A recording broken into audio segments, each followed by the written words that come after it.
Hello everyone, new episode of the Wolf Practice Insights. So this week we are going to talk about a topic that is somehow related to what we talked about last week. Particularly, we'll be talking how a quality control manual system is slowing down your operation. And just as we discussed last week, this topic is particularly relevant for those companies in industries that are highly regulated, so pharma, medtech, food and beverage. So those industries are particularly affected and impacted by quality control.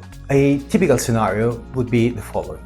Imagine you have your company in one of these highly regulated industries, and what happens is that the whole quality control system is entirely manual, entirely paper-based. Now, these paper-based controls, of course, slow down approval process and batch release. Second issue that might exist is that there is no linkage between lab systems and fulfillment, and as a result, we end up with our third problem, which is any audit, any sort of audit, any kind of audit becomes a scramble for documentation. Now, this is awful news, but the good news are there because a better system exists and it's possible. There are three main things that you could do to work around this problem. The first one is digitizing your quality management system, your QMS. Once you have done that, then the next logical step would be to actually link it to inventory, supplier data, and of course, fulfillment. And last but not least, you might want to automate release triggers with threshold-based alerts. Now, in our direct experience, there are some virtuous examples of how this level of automation actually significantly improved the operation. For example, a mid-sized pharmaceutical company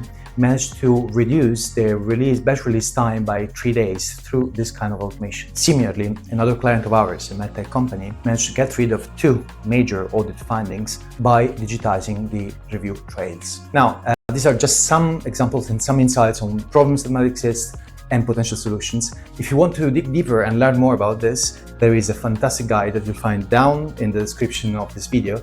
So just click on the link, download the guide, and as usual, feel free to get in touch because we will be glad to help you automating your quality control process.